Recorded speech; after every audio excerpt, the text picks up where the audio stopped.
তো বন্ধুরা দেখো, আজকে কিন্তু আমি ভিডিও শুরুতে তোমাদের গুড মর্নিং এই কথাটা বলতে পারলাম না। তার কারণ হচ্ছে এখন বাজে বিকেল 5টা। হ্যাঁ, 5টা ঠিকই শুনেছো। আর আমি এখন থেকে আমার ব্লগটা শুরু করছি। তো চলো ইন্ট্রোডিউসটা তো সারাই যাক। আমি দীপিকা রানাঘাটের ছোট্ট একটা গ্রাম থেকে চলে এসেছি নতুন আরও একটি ব্লগ নিয়ে।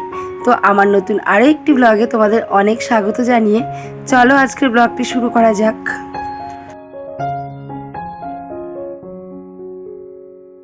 তো বন্ধুরা, আজকের ভিডিওটা দেরি করে শুরু করার কিন্তু অনেকগুলো কারণ ছিল। তার কারণ বলো তো কি? তার কারণ হচ্ছে আজকে বৃহস্পতিবার। তা তোমরা যারা আমার ব্লগ দেখো তারা জানোই বৃহস্পতি আর রবিবার আমাদের কাপড় জমা দেওয়ার ডেট আর কি, কাপড় জমা দিতে হয়। তো সেই হিসাবে আজকে বৃহস্পতিবার। তো আজকে ভীষণই মানে অন্যান্য দিন এত চাপ থাকে না, আর যেদিন আমি একটু সকালে বেলা করে উঠি না সেই দিনটাই এমন এমন অবস্থা হয়। কারণ আজকে সকালে একটু ভিডিও এডিটিংয়ের ব্যাপার ছিল, সেগুলো করে টোরে ঘর থেকে বেরোতে বেরোতে প্রায় 7টা ওপরেই বেজে গেছিলো। তো এই জন্য সকাল যে আমি ভোর 5টার থেকে উঠে যেভাবে কাজ করে কন্টিনিউ সেভাবে হয়ে ওঠেনি। এদিকে কতটা সময় আর কি মার খেয়ে গেল, আর এইভাবে করতে করতে আছে সারাটা দিনই এমন চলে গেল।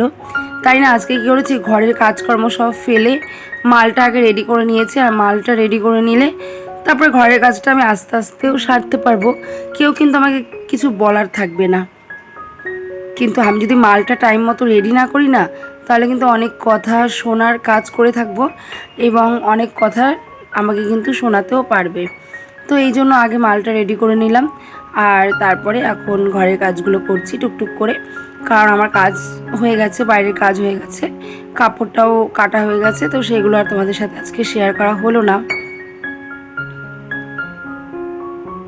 তো যাই হোক, দেখো এই শোকেসটার মধ্যে প্রচণ্ড ধুলো পড়েছিল। এমনিতে তো ওপর দিয়ে রোজই দেখো যে একটু গামছা দিয়ে আলতো করে মুছে দিই, কিন্তু আজকে দেখছি ভেতরটিও পুরো একদম ধুলোয় ভর্তি হয়ে গেছে। তাই দেখো সব কিছু নামিয়ে আমি আবার ভালো করে ক্লিন করে, মানে ডিপ ক্লিন যাকে বলে, ক্লিন করে আবার সব কিছু জায়গায় গুছিয়ে রাখলাম। আর সাজার জিনিস বলো তো কি, সাজার জিনিস তো আমাদের একটা সবথেকে প্রিয় জিনিস যেটাকে বলা হয়।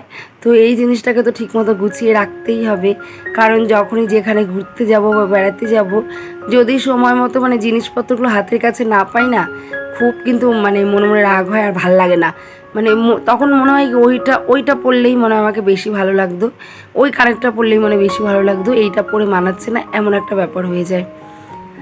তো যাই হোক, শোকেসটাকে ভালো করে গুছিয়ে এদিকে দেখো রোজের যে নিত্য প্রয়োজনীয় যে আমার জিনিসগুলো আমি রোজই ব্যবহার করি, তো সেই জিনিসগুলোকেও টুকটুক করে গুছিয়ে রাখলাম।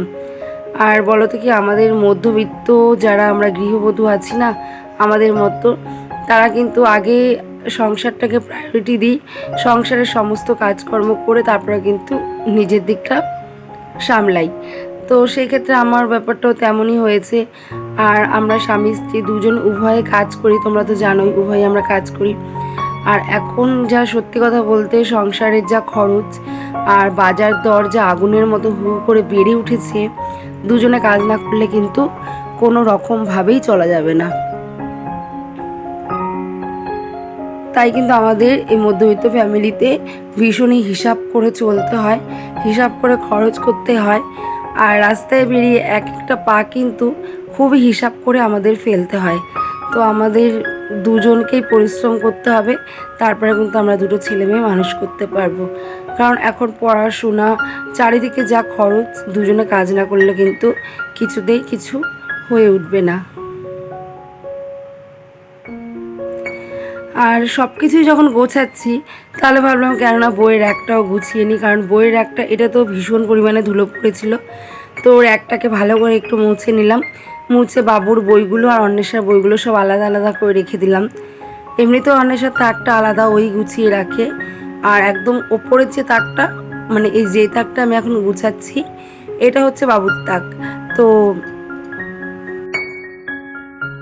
বাবু তো ছোট মানুষ, ও তো আর নিজের বইগুলো ঠিকমতো গুছিয়ে রাখতে পারে না, তাকটাকে গোছাতে পারে না, আর এত দূরে কিন্তু ওর হাতও যায় না। তাই মাঝে মাঝে আমি ওরটা গুছিয়ে দিই। যখন হয়তো বাবু বড় হয়ে যাবে, তখন হয়তো এই দায়িত্বটা দুটার থেকেও আমি ছুটি পেয়ে যাব, যেমন অন্বেষারটা অন্বেষা নিজে নিজেই গুছিয়ে নেয় কিন্তু। আর এই গরমে বিকেলবেলা মানে এইভাবে কাজ করা, আর সারাদিন কিন্তু আমি স্নান করিনি এখনও আমার স্নানটাও কমপ্লিট হয়নি। তো এই কাজকর্মগুলো করে, কারণ ডাস্টিংয়ের কাজগুলো তো এমনিতেই ভীষণ পরিমাণে গা হাত পা চুলকায়, আর এখন যেহেতু খুবই গরম, মানে এত গরম পড়েছে কয়েকদিন ধরে, কিছু আর তো বলার কায়দায় নেই। তো এত গরমে এই বিকেলবেলা স্নান, এখনও সারাদিনের ধকল, সারাদিনের মানে সমস্ত কাজের ধকল, এত কিছু সামলে বিনা স্নানে এখনও রয়েছি, প্লাস ডাস্টিংয়ের কাজ করছি। তাহলে বলো কেমন লাগতে পারে? আমার তো মানে এখন মনে হচ্ছে ঠান্ডা, একদম ঠান্ডা জলের মধ্যে বসে থাকি। তো যাই হোক, করতেই হবে। আর ডাস্টিংয়ের কাজ করলে তো পাখা চালানো যায় না, তোমরা ভালো মতোই জানো। তো এই জন্য ফ্যানটাও অফ করা রয়েছে। এই শরীরটাও প্রচণ্ড খারাপ লাগছে। তো মোটামুটি আমার ঘরটা গোছানো আর পরিষ্কার হয়ে গেছে। আর বলতে গেলে ঘরটা আজকে ডিপ ক্লিনই হয়ে গেল। তো এই গরমে কিন্তু ঘর ডিপ ক্লিন করা ভীষণই কষ্টের একটা কাজ। তো যাই হোক, ঘরটা পরিষ্কার হয়ে গেল।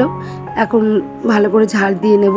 ভেবেছিলাম মুছবো, কিন্তু যেহেতু সকালে মুছেছি এখন আর ইচ্ছে করছে না, এত মাথা ধরে গেছে।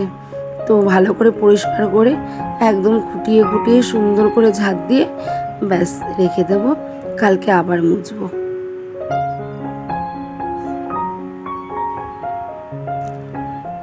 তো দেখো, সমস্ত কাজকর্ম সেরে আমার কিন্তু ঘরটা ঝাড় দেওয়া কমপ্লিট হয়ে গেল।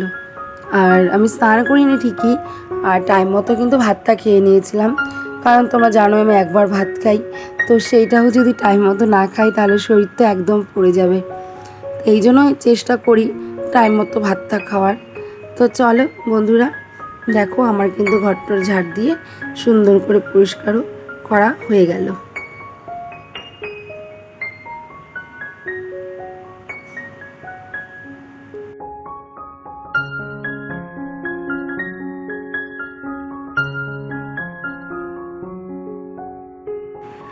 ঘরটার পরিষ্কার করে সব কিছু করতে করতে সন্ধ্যা প্রায় ঘুরে এসেছে।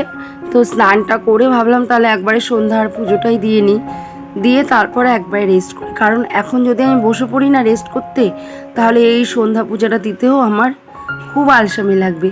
তাই কি করলাম, আগে স্নানটা সেরে গোপালকে সুন্দর করে সন্ধ্যার পুজোটা দিয়ে নিলাম, দিয়ে তারপর আমি একটু রেস্ট করব, ওটাই বরং ভালো হবে।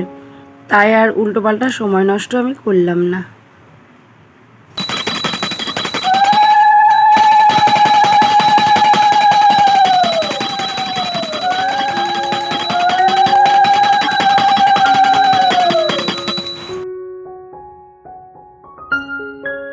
ভালো মতো সন্ধে পুজো দিয়ে, আর গোপালের আজকে ডিনারে ছিল বিস্কিট আর জল, তো সেটা দিয়ে এখন গোপালের মানে আমাদের গোপু সোনার বেডটাকে রেডি করছি। ওনাকে এখন মশারির তলায় ভালো মতো ঘুম পাড়িয়ে দেবো, আর তারপরে ব্যাস ও শয়ন করবে, শুয়ে থাকবে, ঘুমাবে, আর আমরা আমাদের মতো কাজ করব। তো ভালো মতো বিছানাটাকে পরিষ্কার করে বালিশ টালিশ পেতে গোপুকে দেখো খালি গায়ে ঘুম পাড়ালাম। যা গরম পড়েছে, গোপুরও তো বলো গরম লাগে। আর দেখো গোপু সারা দিন খেলাধুলা করে ছোটাছুটি করে কিন্তু ভীষণই ক্লান্ত হয়ে গেছে। তাই ওকে একটু আদর করে রোজের মতো হাত পাগুলো টিপে দিলাম।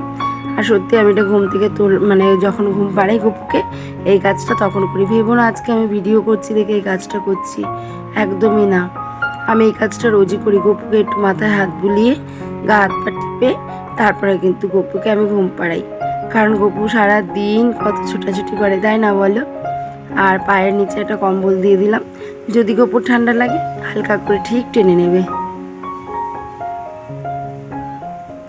আর এখন দেখো চলে এসেছি একদম রাতের রান্নাবান্না নিয়ে।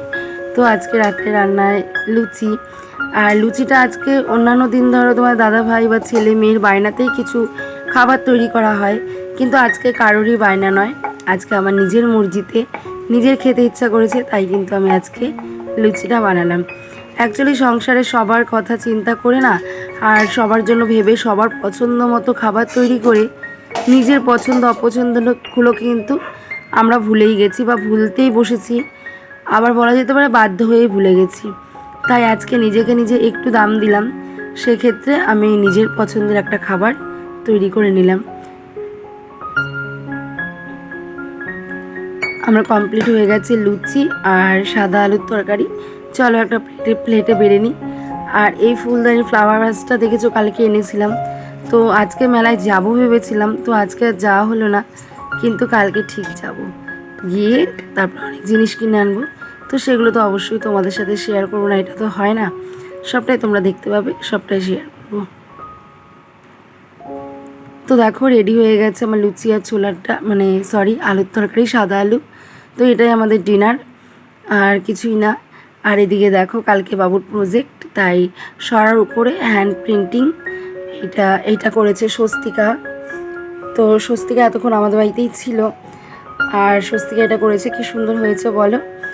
আর অন্বেষা ওইদিকে করছে, দেখো অন্বেষা করছে জগন্নাথ দেবের একটা মূর্তি আঁকাচ্ছে, ওটা এখনও কমপ্লিট হয়নি, ও এখনও করেই যাচ্ছে।